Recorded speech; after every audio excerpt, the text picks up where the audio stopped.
Hello বন্ধুরা, back to my YouTube channel Rimpa kitchen room থেকে আপনাদের সকলকে স্বাগত। তো আপনারা সবাই কেমন আছেন? আশা করি ভালোই আছেন। তো চলুন, আমি আজকে খুব একটা সুন্দর রেসিপি নিয়ে চলে এসেছি। তো আমি আজকে শীতকালে এই সুন্দর মুচমুচে আন্দরসা নিয়ে চলে আসছি। ঘরে থাকা মাত্র একটি উপকরণ দিয়েই এই সুন্দর মুচমুচে আন্দরসা আপনারা ঘরে বসেই খেতে পারবেন। তো চলুন, আমার পুরো টিপসগুলো সম্পূর্ণ দেখতে থাকুন, তাহলে বুঝতে পারবেন এই সুন্দর আন্দরসা কি করে বানিয়েছি। খুব মরমরে আজ মুচমুচে হবে খেতে।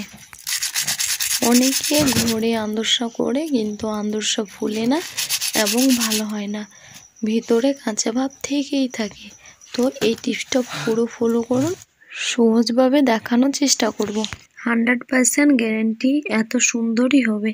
তার আগে আমার চ্যানেলে নতুন হয়ে থাকলে প্রথমে সাবস্ক্রাইব করে পাশে থাকা অল নোটিফিকেশন অন করে রাখবেন, আমার পরবর্তী ভিডিও সবার আগে পাওয়ার জন্য। আর ভালো লাগলে লাইক কমেন্ট শেয়ার করবেন।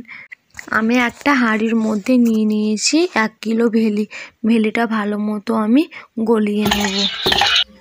আপনারা চাইলে ভেলির পরিবর্তে চিনিও দিতে পারেন। তারপর যেটা করব, এবার ভেলির মধ্যে একটুখানি পানি দিয়ে ভেলিটা ভালো মতো গলিয়ে নেব। ভেলিটা আমি আগের থেকে ভেঙে নিয়েছিলাম। চুলার মধ্যে চাপিয়ে নিয়েছি, দিয়ে হালকা আঁচে জাল দিচ্ছি।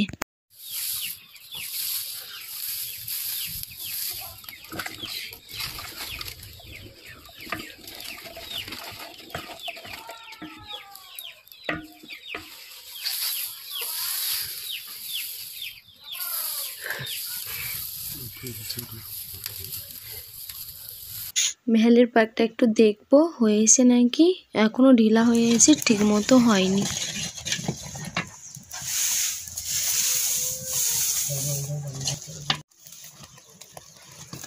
দেখতেই পাচ্ছেন কালারটা একদম চেঞ্জ হয়ে গেছে, মানে ভালো করে আমি আবারও ফুটিয়ে নিচ্ছি।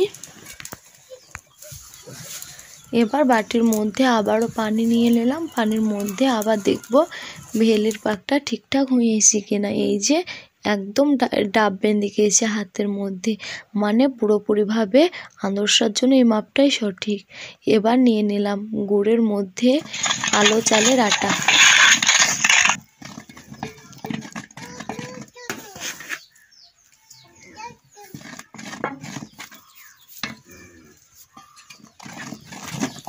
এবার চাটি চাটি করে আটা দেব আর গুড়ের মধ্যে মিক্স করতে থাকবো, যতক্ষণ না একটা বেটার ভালো করে না তৈরি হচ্ছে ততক্ষণ আটাটা মিক্স করতে থাকবো।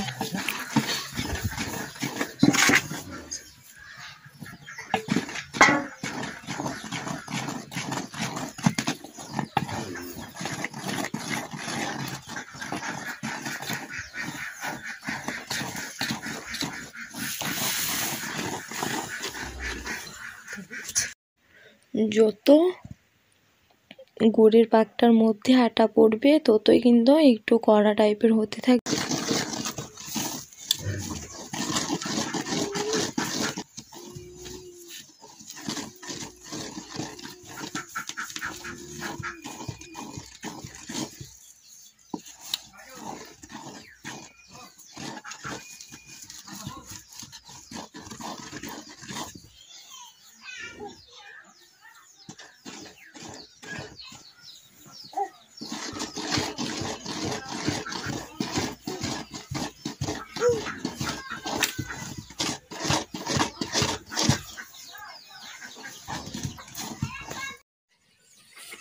এই যে দেখতে পাচ্ছেন ব্যাটারটা কত ঘনত্ব হয়ে গেছে, মানে আটা দিতে দিতে আবারও চাটে আটা দিলাম, এখনও পুরোপুরি ব্যাটারটা টান হয়নি।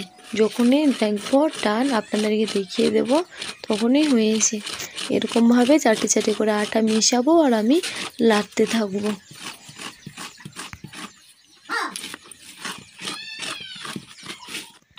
এই যে ঘনত্বটা ঠিক এইরকম হবে, হাতে ধরার মতো একটা ঘনত্ব হবে, তখনই কিন্তু আর আমি আটা দেওয়া বন্ধ করব, আর আমি আটা দেব না। এবার চুলার মধ্যে জাল ধরিয়ে হালকা আছে ভেজে নেব আন্দরসাগুলো। তার আগে ব্যাটারের উপরে ভালো মতো অনেক তেল লাগিয়ে দিলাম, কারণ হাতে ভালো মতো উঠবে বলে। দিয়ে ঠিক এরকমভাবে একটা গোল লম্বা শেপে ছেড়ে দিলাম।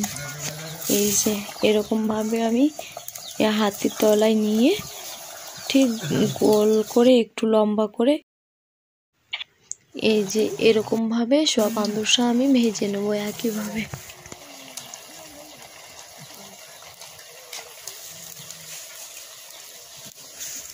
ঠিক একইভাবে উল্টে পাল্টে যখন সোনালি কালার চলে আসবে তখন ভেজে তুলে নিতে হবে হালকা আঁচে।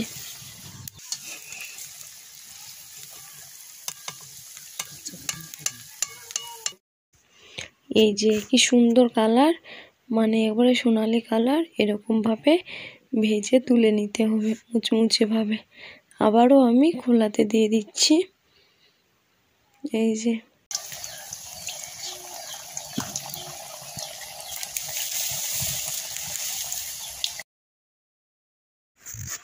আবারও উল্টে পাল্টে ভালো করে ভেজে নিলাম।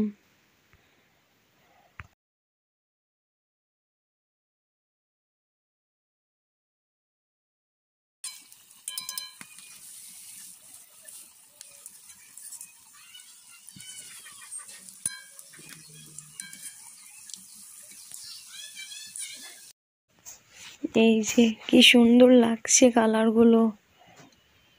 এরকমভাবে আন্দরসা অবশ্যই একবার ট্রাই করে দেখবেন বাড়িতে।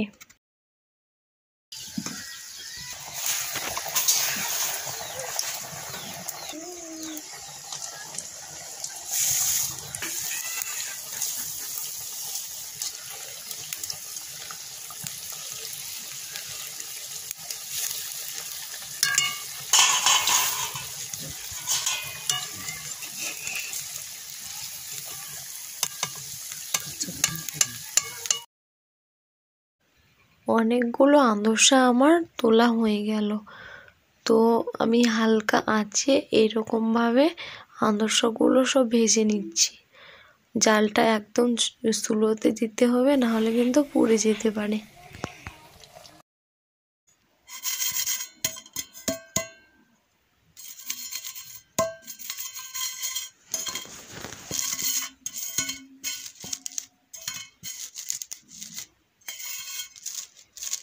দেখতে পাচ্ছেন কি সুন্দর আন্দরসাগুলো আমার সব হয়ে গেল।